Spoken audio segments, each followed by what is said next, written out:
Point की बात करते हैं अपन, point number 2। Point second,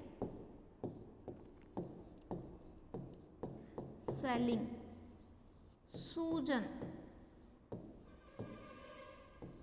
simple सी बात है कि जब कोई फंजाई है किसी पादप में संक्रमण करती है और उसके संक्रमण के कारण क्या हो जाए, सेल की साइज बढ़ जाए या सेल का आकार बढ़ जाए, यानी पैथोलॉजी की भाषा में हम क्या कहेंगे, उसके अंदर हाइपरट्रोफी या फिर हाइपरप्लेजिया की क्रिया हो जाए, तो सेल में क्या उत्पन्न हो जाएगी, स्वेलिंग उत्पन्न हो जाएगी। यानी कि हम क्या कह सकते हैं इसको, कि फंजाई के कारण, किसी फंजाई के कारण सेल साइज व सेल नंबर अर्थात हाइपरट्रोफी व हाइपरप्लेजिया। अगर हाइपरट्रोफी या हाइपरप्लेजिया की क्रिया होती है तो सेल में क्या उत्पन्न हो जाती है, स्वेलिंग उत्पन्न हो जाती है, सूजन उत्पन्न हो जाती है। जैसे हमारे भी क्या होता है कि कभी कोई मच्छर काट जाता है तो थोड़ी देर बाद में हमारी उस सेल्स के ऊपर क्या उत्पन्न हो जाती है, स्वेलिंग उत्पन्न हो जाती है। क्यों?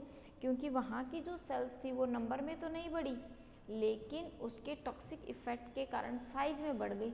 साइज में बढ़ गई तो वो अंदर तो अपने आप को फोर्स कर नहीं सकती हैं और वो बाहर की ओर अपने आप को फोर्स करी हुई दिखाई देती हैं, तो उनकी साइज जो है वो हमें बढ़ी हुई दिखाई देती है। तो ये है इसका स्वेलिंग और इसका एग्जाम्पल होता है क्लब रूट। इसका एग्जाम्पल जो है वो है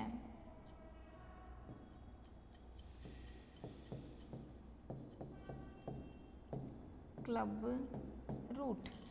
कि इस प्रकार का जो संक्रमण है वो किस में दिखाई देता है, क्लब रूट के अंदर जो है वो हमें दिखाई देता है। कि इसके कारण, यानी कि जैसे ही फंजाई का संक्रमण होता है तो सेल के अंदर हाइपरट्रोफी और हाइपरप्लेजिया की क्रिया हो जाती है और उस हाइपरट्रोफी और हाइपरप्लेजिया के कारण सेल जो हैं वो क्या हो जाती हैं, साइज में और शेप में बढ़ जाती हैं और संक्रमण तेजी से होने से उसके अंदर स्वेलिंग उत्पन्न हो जाती है। नेक्स्ट पॉइंट आता है लीफ क्रूल, पत्ती मुड़न रोग। इसको हिंदी में कहते हैं पत्ती मुड़न। इसका मतलब क्या है कि जो नॉर्मल सेल होती है साइज में वो क्या हो जाती है, बढ़ जाती है, और जैसे ही वो नॉर्मल सेल साइज में बढ़ती हैं तो वो लीफ क्या होगी, बाहर की ओर आउटग्रोथ के फॉर्मेशन में दिखाई देगी। और जब वो आउटग्रोथ के फॉर्मेशन में दिखाई देती है तो वो क्या हो जाती है, मुड़ जाती है। जैसे मैं आपको दिखाऊं, इसमें ये लीफ है, अगर इसमें हाइपरप्लेजिया की क्रिया होती है और इनकी साइज सेल जो हैं वो आकार में क्या हो जाती हैं, इस तरीके से बढ़ जाएंगी। तो अगर ये इतनी ही दूर में संक्रमण हुआ और सपोज करो इतनी सी इस दूरी के अंदर संक्रमण नहीं हुआ, मान लो इतनी सेल्स के अंदर संक्रमण नहीं हुआ, केवल इस पार्ट के अंदर संक्रमण हुआ, तो ये आकार में अगर बढ़ी तो मैं दूसरे डायग्राम से आपको समझाती हूँ कि अगर ये आकार में बढ़ती है तो अब ये जो सेल थी ये इस तरीके से मुड़ जाएगी, यूँ, क्योंकि ये इतना पार्ट तो क्या रहा, इसका नॉर्मल साइज का रहा, ये पार्ट तो नॉर्मल रहा, और ये सेल ज़्यादा आकार में बढ़ने के कारण क्या ले ली इन्होंने, फोल्डिंग ले ली। तो इसको क्या कहा जाता है, लीफ क्रूल।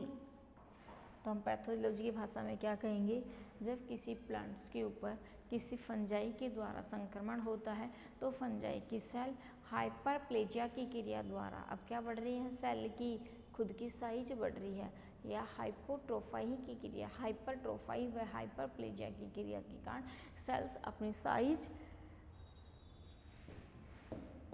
वह अपने आकार में क्या हो जाती हैं, बढ़ जाती हैं।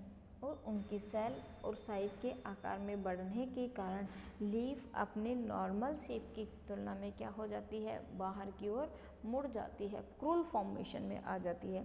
तो इसको क्या कहा जाता है, लीफ क्रूलिंग। लीफ क्रूलिंग का उदाहरण है पीच लीफ क्रूलिंग, इस तरीके का पीच में पाया जाता है। तो इसका उदाहरण है पीच लीफ क्रूल। पीच के अंदर आड़ू का जो प्लांट्स होता है उसके अंदर अगर फंजाई का संक्रमण हो जाता है तो उस फंजाई के संक्रमण के कारण जो नॉर्मल प्लांट्स हैं उसकी तुलना में जो इन्फेक्टेड प्लांट्स होते हैं, इन इन्फेक्टेड प्लांट्स के अंदर इस तरीके से क्या दिखाई देता है, हमें लीफ क्रूल दिखाई देता है। जैसे ही इसमें ये लीफ क्रूलिंग हो जाती है, इसी तरीके से दूसरे प्लांट्स के अंदर भी क्या होते हैं, दूसरे तरीके के सिम्टम्स दिखाई देते हैं। जैसे अपन नेक्स्ट पॉइंट की बात करते हैं, ये पॉइंट नंबर था 3। अब बात करते हैं अपन पॉइंट नंबर 4 की, कि कई प्लांट्स के अंदर विच ब्रूम उत्पन्न हो जाता है। तो ये डाला मैंने 4 पॉइंट।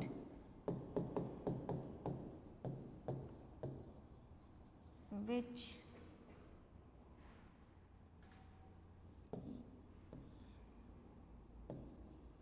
ब्रूम्स, विच ब्रूम्स, इसको एक तरीके से हिंदी में कहा जाता है शाखन। शाखन भी क्या, अति शाखन, अति शाखन, विच ब्रूमिंग। यानी कि किसी प्लांट्स के ऊपर, डायग्राम से समझाती हूँ आपको, कि अगर किसी प्लांट्स के ऊपर नॉर्मली जैसे ये प्लांट है, इस पे हमें 2 शाखाएं दिख रही हैं। अगर इसके ऊपर किसी फंजाई का संक्रमण हो जाता है, ये तो मान लो कि एक नॉर्मल प्लांट है, अगर इसके ऊपर किसी फंजाई का संक्रमण हो जाता है तो ये जो प्लांट्स हैं इसके अंदर इस तरीके से बहुत ज़्यादा ब्रांचिंग हो जाती है।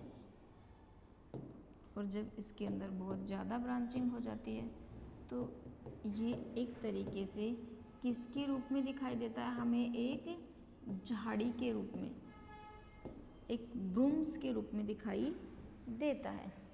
तो हम क्या कह सकते हैं इसको, विच ब्रूम। ये है इन्फेक्टेड प्लांट। तो हम क्या कह सकते हैं, जब किसी फंजाई के कारण पादप के अंदर क्या हो जाए, ब्रांचिंग हो जाए, जब किसी पादप के अंदर फंजाई के संक्रमण के कारण उसमें बहुत ज़्यादा ब्रांचिंग हो जाए तो हम उसको क्या कहते हैं, विच ब्रूम कहते हैं।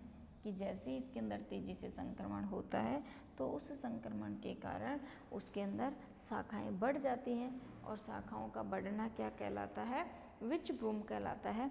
और विच ब्रूम के कारण इस तरीके का नॉर्मल जो है, जितने भी हर्ब्स प्लांट्स होते हैं उनमें, या जितने भी सर्ब प्लांट होते हैं उनके अंदर इस तरीके का इन्फेक्शन दिखाई देता है। तो आज के लिए बच्चों इतना ही टॉपिक काफ़ी है। कल अपन नेक्स्ट वीडियो के अंदर नेक्स्ट देखेंगे। आज की वीडियो के लिए सबको थैंक्स।